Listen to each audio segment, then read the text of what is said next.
आप देख रहे हैं वर्ल्ड, मैं हूं आपके साथ जुबैर अली। कल तक प्रधानमंत्री नरेंद्र मोदी जी राहुल गांधी के ऊपर और कांग्रेस पार्टी के ऊपर जो एलिगेशन लगा रहे थे कि प्रधानमंत्री नरेंद्र मोदी जी ने कहा था कि राहुल गांधी कांग्रेस पार्टी को अंबानी की तरफ से भर भर के पैसा दिया गया है, टंकू भर भर के कांग्रेस पार्टी को अंबानी की तरफ से पैसा दिया गया है, इसलिए कांग्रेस पार्टी अब अंबानी के खिलाफ दो शब्द बोलने के लिए तैयार नहीं। लेकिन आज वही प्रधानमंत्री नरेंद्र मोदी जी मुकेश अंबानी के बेटे की शादी, अनंत अंबानी की शादी के अंदर जाते हैं और अटेंड करते हैं। दोस्तों, एक तरफ मणिपुर चल रहा है, दूसरी तरफ प्रधानमंत्री नरेंद्र मोदी जी मणिपुर के अंदर जाकर, जी हाँ मणिपुर बोल रहा हूँ, मणिपुर के अंदर जाकर मुकेश अंबानी के बेटे की शादी को अटेंड करते हैं। मुकेश अंबानी की शादी में जाना प्रधानमंत्री नरेंद्र मोदी जी को आखिर किस तरह से भारी पड़ गया और कितना भारी पड़ गया, वो राहुल गांधी के खिलाफ नैरेटिव गढ़ने की कोशिश कर रहा है, राहुल गांधी के खिलाफ नफरत परोसने की कोशिश कर रहा है, वो तस्वीर आप लोग के सामने आज क्लियर कर दूंगा। हमारे साथ वरिष्ठ पत्रकार मौजूद है प्रज्ञा मिश्रा जी, जो इस बारे में ए टू जेड आप लोगों को बताएंगे कि किस तरह से प्रधानमंत्री नरेंद्र मोदी जी अंबानी की शादी में आने से फंस चुके हैं। आइए इस वीडियो को आप लोगों के सामने रखता हूं। नमस्कार। मोदी की जुबान का और पके हुए आम का कोई भरोसा नहीं है, कब टपक जाए कोई बता ही नहीं सकता। जिन अंबानी को नरेंद्र मोदी कल तक काले धन वाले टेम्पो का मालिक बता रहे थे, आज उन्हीं अंबानी के घर फूफा बनकर दावत उड़ाने पहुंच गए। वैसे मोदी अंबानी के सगे फूफा नहीं है, नहीं भी जाते तो फेरे नहीं होते, ऐसा बिल्कुल नहीं था।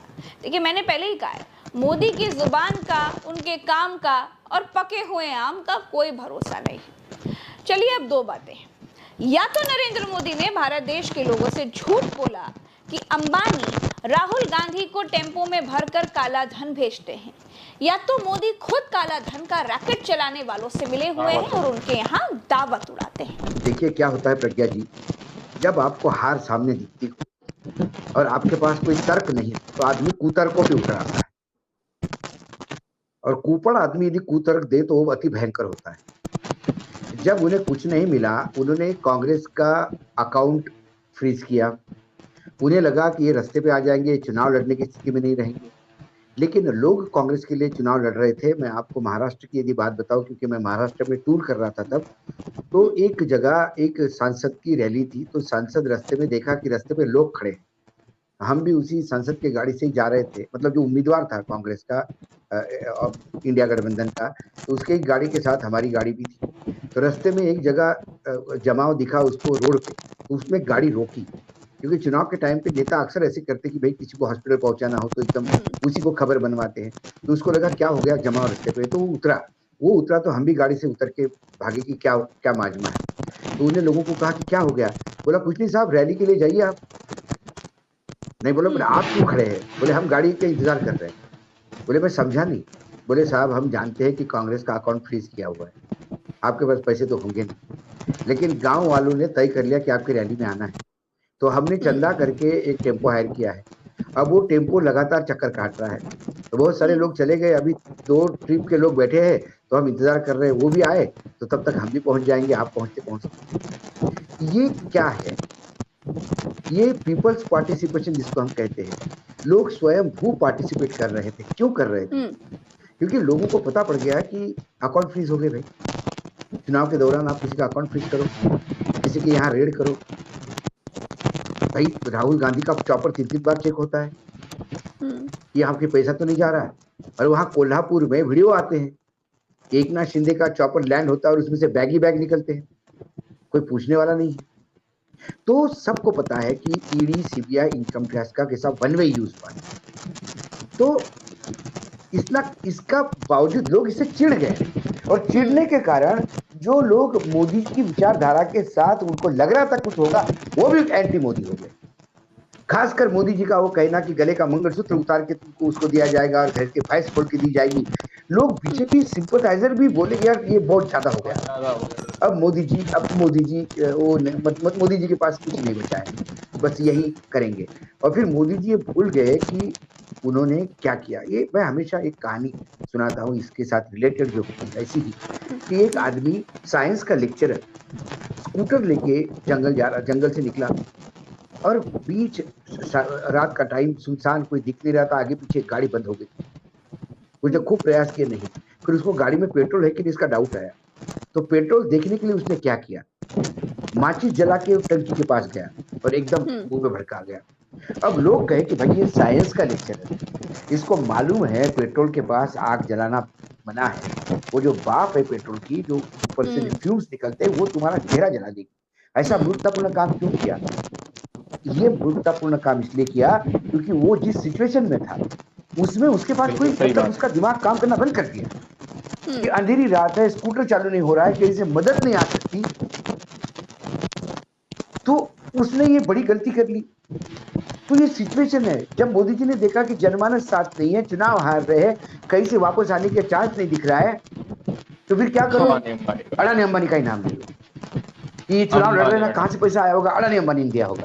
इस चुनाव में ये अंबानी अडानी से कितना माल उठाया है, काले धन के कितने बोरे भर करके रुपये मारे हैं, क्या टेम्पो भर करके नोटे कांग्रेस के लिए पहुंची है क्या?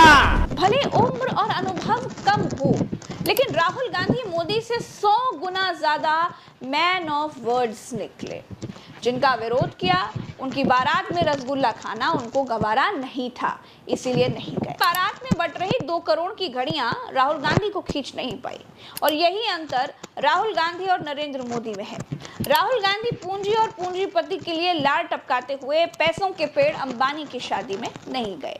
शायद माँ बाप के सिखाए उसूल आज भी उनके भीतर जिंदा है। दोस्तों, मोदी बारात में उन शंकराचार्य के आगे झुके मिले जिनको राम मंदिर प्राण प्रतिष्ठा में न्योता तक नहीं भिजवाया गया था। अधूरे मंदिर के उद्घाटन पर शंकराचार्य ने अनिष्ट की भविष्यवाणी की थी। वही अनिष्ट आज तक भारत के लोग झेल रहे हैं। यूपी में बड़े बड़े एक्सीडेंट्स हो रहे हैं, भगदड़ में सैकड़ों लोग मर रहे हैं। मोदी बैसाखी पर आ गए हैं, राम मंदिर से पानी टपकने लगा है, अयोध्या की सड़कें धंस गईं, एयरपोर्ट्स की छतें गिर गईं, बिहार में पुल बह गए, कश्मीर में आतंकी हमला रुकने का नाम नहीं ले रहा है, बच्चों के पेपर लीक हो रहे हैं, परीक्षाएं रद्द हो रही हैं, यूपी के बीजेपी के भीतर मार मची हुई है, कुर्सी छीनने की जंग चल रही है। दोस्तों, शंकराचार्य तब भी तटस्थ थे, किसी से प्रभावित हुए बिना अपनी बात खुलकर कहते थे, और आज भी वो डंके की चोट पर बात कहते हैं। कोई और बाबा होता तो एक बार मोदी से हाथ मिला लेने के बाद केचुआ बन जाता, रीढ़ की हड्डी किनारे रखकर मोदी नामा पढ़ने लगता, लेकिन शंकराचार्य ने अपना कर्तव्य निर्वहन नहीं छोड़ा। बारात से आने के बाद उत्तराखंड के केदारनाथ मंदिर से गायब हुए सोने की बात उठाकर उन्होंने सनसनी मचा दी। शंकराचार्य ने कहा कि उत्तराखंड के केदारनाथ मंदिर का 228 किलो सोना गायब है। 228 किलो सोने का भ्रष्टाचार हुआ है, घोटाला हो गया है, सोना गायब कर दिया गया है। तो सोने का घोटाला हो गया, आप पत्रकार लोग क्यों नहीं उठाते हो?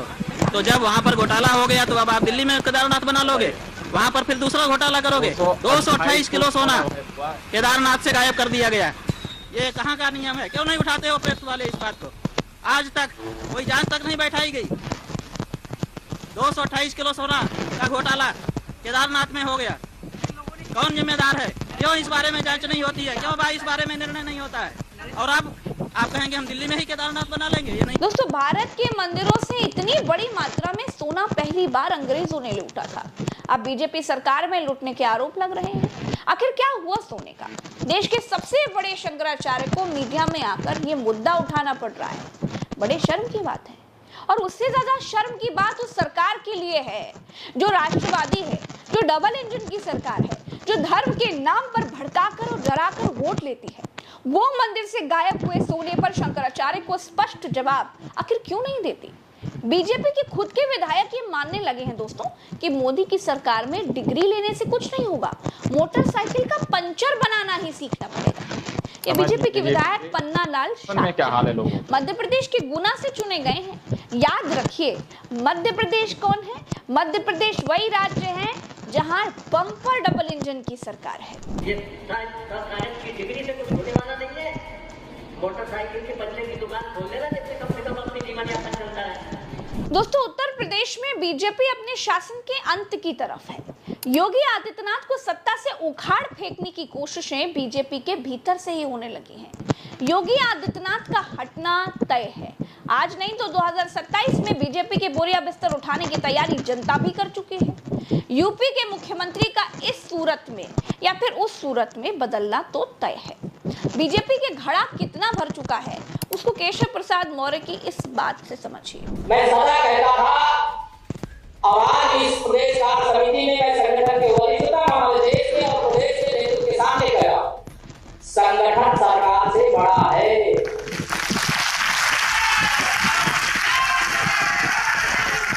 संगठन से बड़ा कोई नहीं होता है। फिर योगी आदित्यनाथ का जवाब भी सुनिए। हालांकि ये बातें सीधे तौर पर नहीं कही गई, लेकिन कही गई ये सच है, और उसी मीटिंग में कही गई जिस मीटिंग को एकता के लिए बुलाया गया था।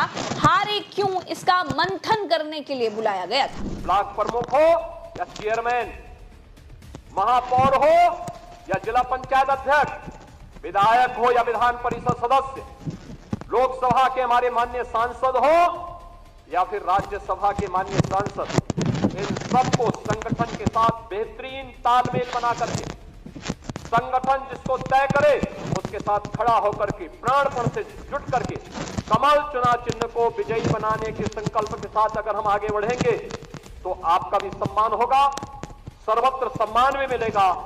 और जो लोग उछल कूद करने का कुत्सित प्रयास कर रहे हैं, मुझे लगता है इनको दोबारा उछल कूद करने का अवसर ही नहीं मिल पाएगा। यह हम आप सबको आश्वस्त करने के लिए आज यहाँ पर आए हैं। देखिए भरत जी, अगर आप उत्तर प्रदेश की बात करें 2017 की, अखिलेश यादव के परिवार में लड़ाई थी, कई सारे तमाम कारण थे।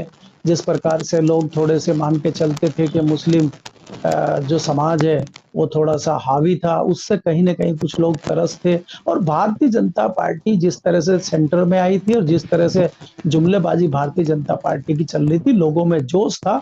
और एक सबसे बड़ा कारण 2013 का दंगा भी था मुजफ्फरनगर का। इन तमाम कारणों की वजह से भारतीय जनता पार्टी ने बहुत अच्छे नंबर हासिल करे थे उत्तर प्रदेश में। लेकिन पिछले 10 सालों में जिस प्रकार से भारतीय जनता पार्टी से हतोत्साहित लोग हुए हैं, चाहे वो केंद्र हो चाहे उत्तर प्रदेश हो, उत्तर प्रदेश में भी पिछले 7 साल से आप जिस प्रकार की राज्य व्यवस्था देख रहे हैं, जिस तरह से आप सत्ता के 3 से 4 केंद्र देख रहे हैं, एक केंद्र बनारस में है, एक केंद्र दिल्ली में है, एक केंद्र लखनऊ में है, तो इस तरह से कहीं ना कहीं ये नुकसान भारतीय जनता पार्टी को उठाना पड़ेगा और उसका फायदा अखिलेश को ही होगा, क्योंकि अखिलेश आज वहां पे दूसरे नंबर की सबसे बड़ी पार्टी है। और मैं लोकसभा के संदर्भ में भी कहना चाहता हूं भरत जी, भारतीय जनता पार्टी अगर अभिमान में नहीं होती तो अखिलेश यादव की सीटें इतनी नहीं आती। आज चाहे समाजवादी पार्टी के लोग कुछ भी कहें, अखिलेश भी कुछ भी कहे, जितनी बार भी हमारी समाजवादी पार्टी के लोगों से बात होती थी, कभी नहीं कहा उन्होंने कि हमारी 20-25 से ज्यादा सीटें आ जाएंगी। वो ये कहते थे कि हमारी 20, 22, 25 सीटें आ जाएंगी, इतनी ज्यादा सीटें आ जाएंगी उनकी, उन्होंने भी नहीं सोचा था। ये जो भारतीय जनता पार्टी की खिलाफत थी, भारतीय जनता पार्टी से लोगों का जो मोह भंग हुआ था, उसका फायदा अखिलेश यादव को मिला, उनकी पार्टी को मिला, कांग्रेस को मिला। लोकसभा चुनाव के बाद बीजेपी 7 राज्यों के विधानसभा उपचुनाव भी हार गई। दोस्तों, आने वाले राज्यों के विधानसभा चुनाव में भी सुपड़ा साफ होना बिल्कुल तय है। देखिए, महाराष्ट्र में बीजेपी हार रही है, उत्तर प्रदेश में बीजेपी हार रही है, हरियाणा में बीजेपी हार रही है, बिहार में बीजेपी की हार होने वाली है। इस समय बीजेपी बेहद नाजुक दौर से गुजर रही है। मोदी के नाम का जो ब्रांड इंटरनेट के जरिए बनाया गया था, मोदी नाम का गुब्बारा जो फुलाया गया था, वो नरेंद्र मोदी के झूठे भाषणों से अब फूट चुका है। आज की तारीख में मोदी बैसाखियों पर हैं और कई राज्यों की सरकारों का सिंहासन डोल गया है। तो दोस्तों, राह है दूर, इश्क में रोता है क्या, आगे आगे देखिए होता है क्या। इस वीडियो में इतना ही, मुझे दीजिए इजाजत, चलते हैं। राम राम, दुआ सलाम। का विरोध नहीं करती है दोस्तों। अब आप लोग समझिए, आज प्रधानमंत्री नरेंद्र मोदी जी अंबानी की शादी में जा रहे हैं, अनंत अंबानी की शादी में जाकर कर रहे हैं, लेकिन राहुल गांधी नहीं जा रहे। तो ये चीज किस बात को दर्शाती है? काला धन ले रहा है, टप्पू भर के पैसा ले रहा है, किससे पैसा ले रहा है और कौन अंबानी के सामने नतमस्तक होता हुआ नजर आ रहा है? दोस्तों, आप इस बात को अंदाजा लगा सकते हैं, क्योंकि वहां पर बहुत बड़े बड़े शहर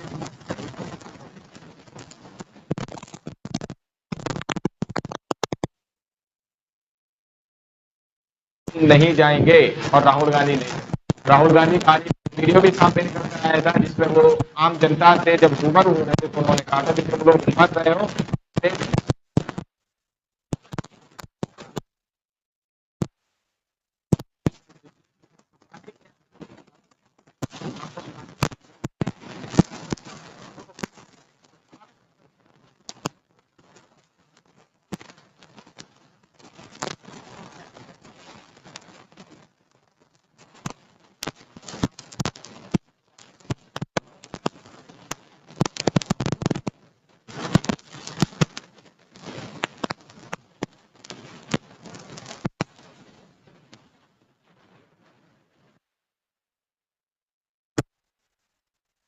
रिपोर्ट में फिलहाल इतना ही। मिलते हैं अगली वीडियो में, जब तक के लिए अपना ख्याल रखिएगा।